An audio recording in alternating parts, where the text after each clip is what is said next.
Libra, hi! Welcome to Mr. Queen PH. At ito yung part 3 ng reading ninyo for January 2026. So, this is about your love life. So, kung hindi kayo interesado sa love life nyo, huwag nyo nang panoorin, ha? Okay? So, this is a general reading. Maari kayong makarelate, maaring hindi. Just take what resonates. So, let's see anong parating sa love life ninyo. And another reminder, hindi po ako unang magme-message sa inyo para mag-offer ng services. Kasi may mga nagpapanggap na Mr. Queen PH tapos mini-message yung mga nagko-comment sa mga videos ko. So maging maingat kayo doon kasi scammer yon. Okay, sa lahat ng social media, kahit saan nyo ito napapanood, maging maingat. Lalo na sa TikTok, sa Facebook, Instagram, ayan. Kung gusto niyo ng private reading, meron tayong link sa description or sa pinned comment or sa comment section. Okay, so let's see, Libra, anong energy ng love life? Energy ng love life ng mga Libra ngayong January. Okay. Knight of Swords. There's a communication.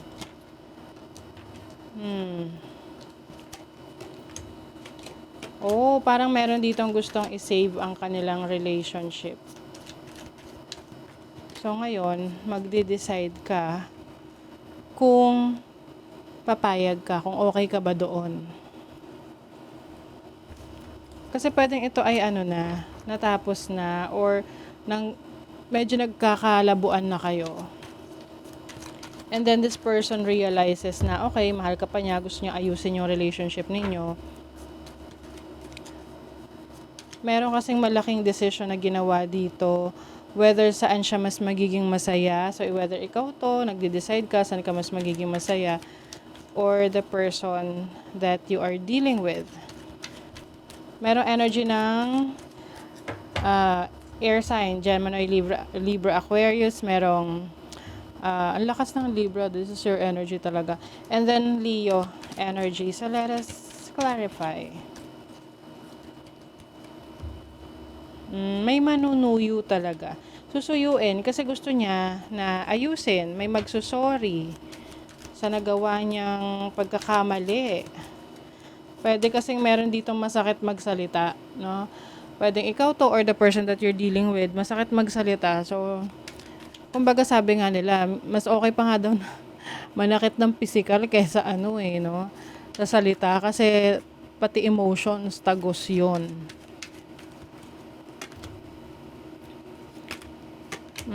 Okay. But I feel like the other person, hindi na siya sigurado kung gusto niyang ayusin yung relationship. Kasi maaring nandun na siya sa point na may doubts na siya sa kung maaayos pa ba yung relationship. May doubts na rin siya sa nararamdaman niya. Hindi na rin siya sigurado kung mahal niya yung person na yun, na bumabalik or gustong ayusin yung relationship. Hindi na siya sure. Kasi pwedeng itong person na to, nakapag-spend na siya ng katahimikan ng isip sa buhay niya. No? Kumbaga, nakapag-spend na siya ng solitude, ng pagiging mag-isa. At nagustuhan niya yung tahimik na buhay. Pwede kasing masyadong madrama yung connection ninyo, masyadong ma-issue, medyo toxic for some of you. Tapos, ayun, parang maaring ikaw mas nagmamature ka, pwede ikaw itong binabalikan ng person mo at nagsusorry, gustong ayusin yung relationship. And then you realize na, teka, baka ito na naman yun, cycle na naman siya, ganito na naman mangyayari. Parang kumbaga wala ka na ring tiwala sa mga sinasabi niya kasi pwedeng pag nangako siya, sa una parang napaka-convincing na mga sinasabi. Kumbaga mahuhulog ka ulit Tapos after noon, pag nakita niyang settled na ulit, unti-unti na naman meron na namang gagawing kalokohan or na naman siya, babalik siya sa dati niyang gawi. 'Di ba? So hindi ka na rin sure kasi parang for you, meron ka na ring gustong i-explore or subukan. Parang na-excite ka sa mga pwedeng mangyari pa sa'yo in the future.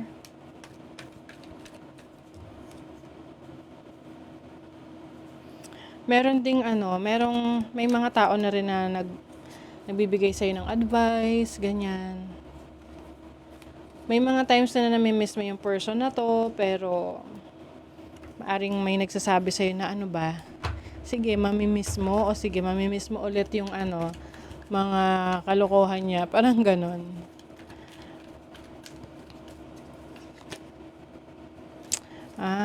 Okay. May plano ka na kasing mag-move on or mag-move out. Yung bang tipong, lalo na kung kayo ay live-in partners or nagsama kayo sa isang bahay, meron ka ng mga plans na ano, titira ka sa ibang lugar or pwedeng babalik ka sa family mo or you will have your own place. Gusto mo kasi ng ano, katahimikan. Itong reading na to pwedeng mag-reversal. Yung tipong point of view naman nung person, ikaw, 'di ba? Na ikaw yung gustong bumalik dito sa person na to, sa person mo. Pero pwedeng toxic yung situation nyo, feeling niya ikaw yung toxic sa relationship na gusto na niya ring mag-move on. Trust issues kasi, no? Pwedeng tiwala talaga. Sabotage. Meron ditong nagigilty kasi alam niya meron siyang kasalanan. Alam niya siya talaga yung pasimuno ng gulo. Tapos ito mirrored souls, no? So kumbaga, para kasi kung ano yung ginagawa niyo dun sa isa, gagawin niyo rin yung isa dun sa isa. Alam mo yun, na parang nagbabatuhan kayo ng ng issue ninyo sa isa't isa. Kaya ang toxic. Oo. So, nasasabotahe yung relationship ninyo. Hindi nyo na tuloy alam kung may patutunguhan pa ba. I think pareho kayo nandun sa proseso ng reassessing your situation. Pareho kayong hindi sigurado rin. Parang yung isa dito gusto pa niyang sumugal sa connection sa relationship ninyo. Yung isa naman parang ayaw na niya, no? Kasi nga syempre pag inisip mo sugal, pag nalulung ka sa sugal, pag nalulung ka sa toxicity, ang hirap makawala, 'di ba?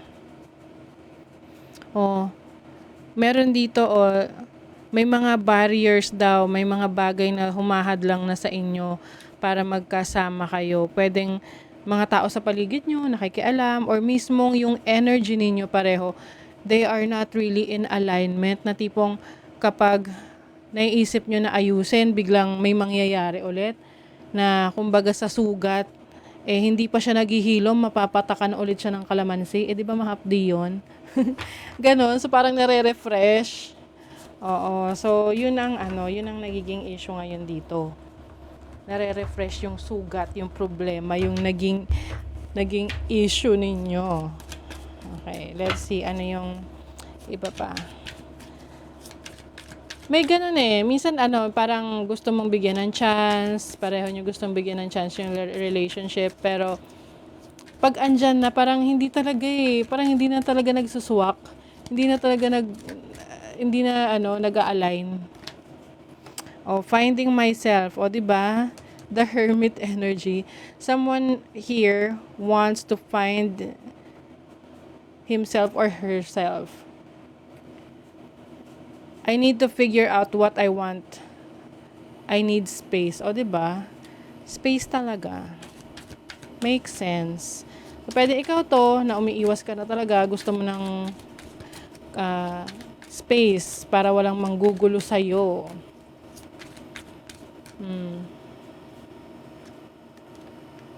Oh my God, I'm leaving.